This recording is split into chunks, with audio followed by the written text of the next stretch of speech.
Oil import bill है उसमें $900 million की कमी आई है। इंटरनेशनली आपने कहा रेट भी कम हुए हैं, तो इतने रेट कम हो गए हैं या इसमें बड़ा फैक्टर जो ईरानी स्मगल डीजल और पेट्रोल है उसका भी फैक्टर जो है वो हमें हिट कर रहा है, क्योंकि टैक्सेस तो हमें वहीं से ही देने पड़ते हैं। अगर इंपोर्ट बिल कम हुआ है तो क्या स्मगलिंग बढ़ गई है, ये बता दीजिए।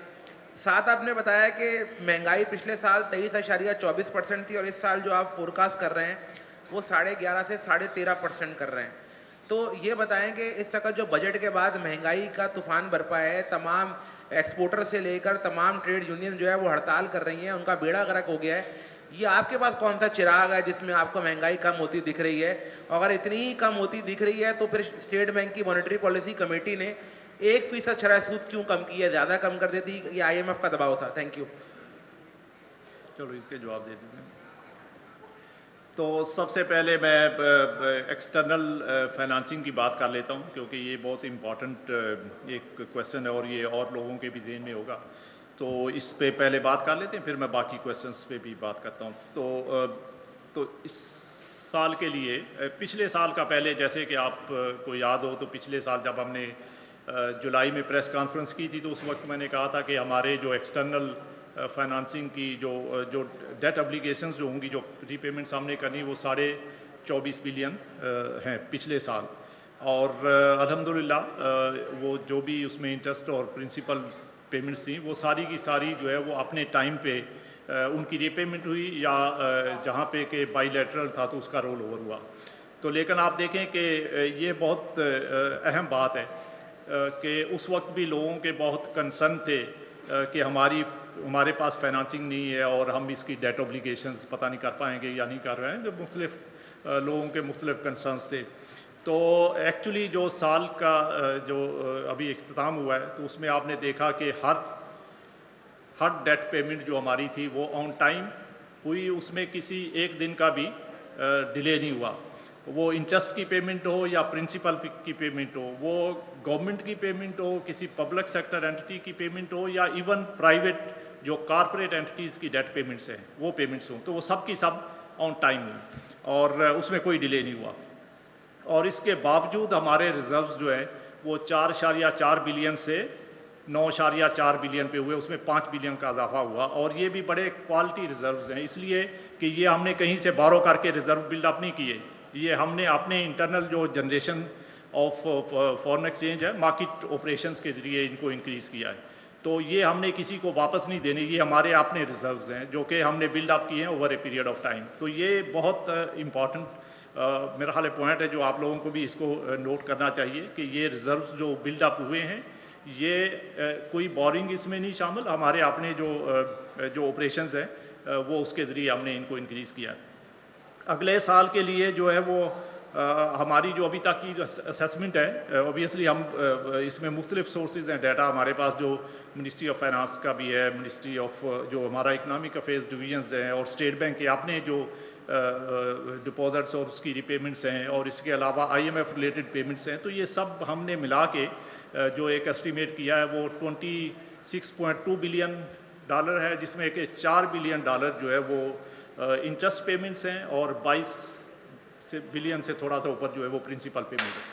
और ये हमने अगले साल के अंदर जो है जो डेट सर्विसिंग करनी है, फॉरेन एक्सचेंज डेट की, फॉरेन डेट की बात कर रहा हूँ। और इसमें से अच्छी चीज़ ये है कि $3 बिलियन जो है वो जुलाई के महीने में ऑलरेडी जो है वो सेटल हो गया है। $2 बिलियन ऑलरेडी रोल हो चुका है जिसके एग्रीमेंट एग्जीक्यूट हो गए, और $1.1 बिलियन हमने जुलाई में रीपे कर दिया है। तो इसलिए जो बाकी के 11 महीने हैं इसमें अब $23 बिलियन जो है वो तकरीबन रीपेबल होगा, जिसमें से कि $3.7 बिलियन इंटरेस्ट होगा और बाकी का जो है वो प्रिंसिपल होगा 20 बिलियन से थोड़ा सा ऊपर। तो जो हमने पूरे अगले साल के अंदर अब बाकी के 11 महीनों में जो प्रिंसिपल रीपे करना है वो तकरीबन $20 बिलियन होगा, और बाकी का इंटरेस्ट मिला के तो टोटल $23 बिलियन।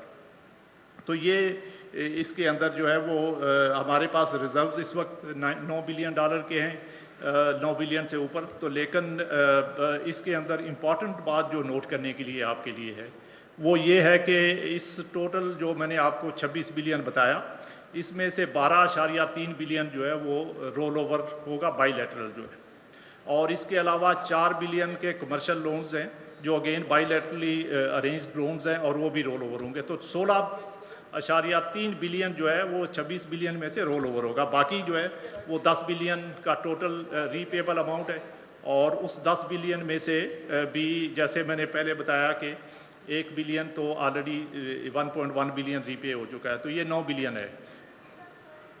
जी,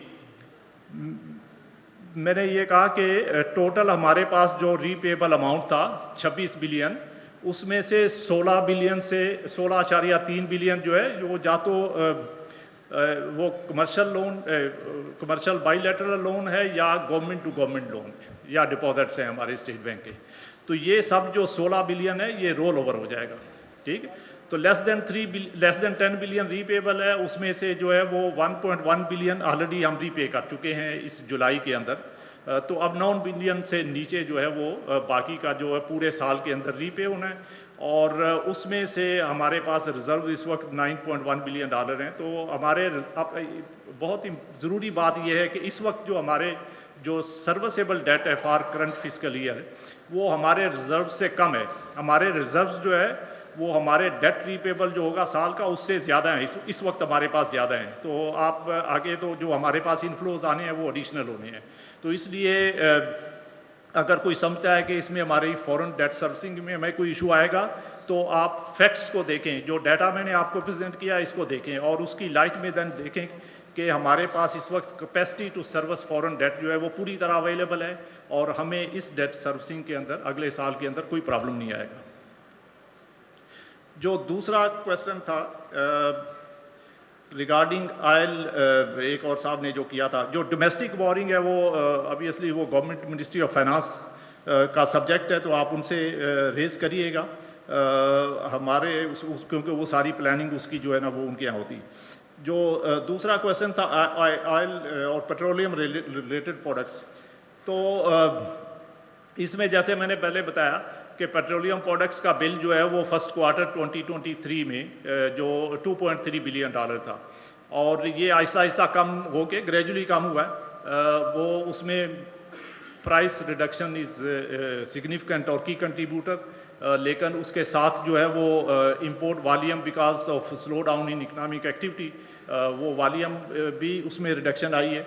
और साथ में मैंने जैसे पहले कहा दूसरे फैक्टर्स भी हैं, तो मैं स्मगलिंग के फैक्टर को बिल्कुल रूल आउट नहीं करता, वो उसमें बहुत सारे और फैक्टर्स हो सकते हैं जिसकी वजह से ये काम हुआ है। बट हमारे लिए इम्पॉर्टेंट बात ये है कि जो टोटल पेट्रोलियम रिलेटेड प्रोडक्ट्स का बिल 2.3 बिलियन से कम होके अराउंड 1.4 बिलियन डॉलर है, तो 900 मिलियन डॉलर पर मंथ की इसमें रिडक्शन आई है और उसी के नतीजे में हमारा जो है वो करंट अकाउंट जो है वो काफ़ी उसमें बेहतरी आई है। हालांकि हमारी जो non petroleum non oil related जो इंपोर्ट्स हैं उनका लेवल जो है तकरीबन वही है जो मिड 2022 के दरमियान था, जो उस वक्त 3.2 billion dollar non oil imports थी। इस वक्त भी इस लास्ट क्वार्टर के अंदर भी एवरेज मंथली इंपोर्ट जो है वो 3.2 बिलियन डॉलर है। और जब मंथ ऑन मंथ हम देखते हैं तो हमारी पिछले मंथ में जून के अंदर जो टोटल इंपोर्ट्स थी वो 4.9 बिलियन डॉलर की थी, जो कि सवा साल पहले जो है वो 3.5 बिलियन डॉलर पे चली गई थी। तो आप देखें कि टोटल हमारी इंपोर्ट्स के अंदर भी इंक्रीज़ आया है और नॉन ऑयल इंपोर्ट में ख़ास करके जो है वो उसमें इंक्रीज़ आया है। और ये इसके बावजूद है कि हमारे जो है वो ओवरऑल जो एक्सटर्नल अकाउंट के जो उस वक्त जो इश्यूज थे वो अब आहिस्ता आहिस्ता जो है वो इसमें काफ़ी बेहतरी आ गई है और उसी के नतीजे में हमारे रिजर्व्स में भी इजाफा हुआ है। जो आखिरी जो सवाल था इन्फ्लेशन रिलेटेड, तो देखिए इन्फ्लेशन के जो नंबर्स हैं वो आप सब जानते हैं कि वो स्टेट बैंक नहीं बनाता, वो इन्फ्लेशन तो के नंबर्स तो Pakistan bureau of statistics publish करता है।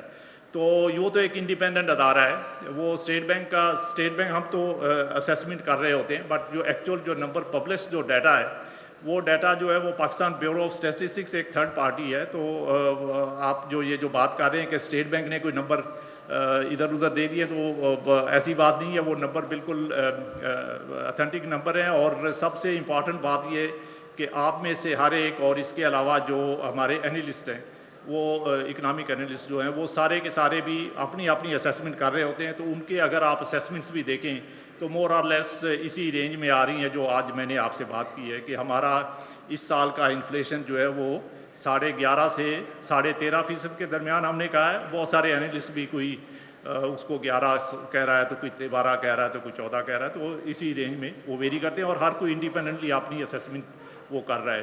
तो उसमें कोई नंबरिंग का कोई ऐसा इशू नहीं है। बस ये है कि चूँकि हमारी पॉलिसीज़ ने और ख़ासकर जो मॉनेटरी पॉलिसी है उसने अब अपना रोल प्ले करना शुरू कर दिया। हम शुरू में भी मैंने आपसे कहा था कि नॉर्मली 8 क्वार्टर लगते हैं कि जब मॉनेटरी पॉलिसी का पूरा इम्पैक्ट जो है वो उसके असरात जो है वो आना शुरू होते हैं इन्फ्लेशन के ऊपर। तो वो 8 क्वार्टर अब हो गए हैं कि हमने टाइट मॉनेटरी पॉलिसी स्टांस जो है वो पिछले 8-10 क्वार्टर से जो है वो अपनाया हुआ है और उसी का रिजल्ट आप देखें। इसके अलावा और भी हमारे एंड पे जो दूसरे पॉलिसी मेजर्स दिए गए हैं, गवर्नमेंट की तरफ से बहुत सारे मेजर्स दिए गए हैं, उनका भी कंट्रीब्यूशन है। बट की contributory factor is the tight monetary policy stance जो कि हमने अडॉप्ट किया हुआ है और मॉनेटरी पॉलिसी जिसके ऊपर कमेटी जो है वो फ्रॉम टाइम टू टाइम आपको अपडेट देते रहते हैं। तो उसी के नतीजे में ये इन्फ्लेशन जो है वो इसमें डिक्लाइनिंग ट्रेंड है और वी आर होपिंग कि इस साल भी इसमें मज़ीद जो है वो बेहतरी आएगी।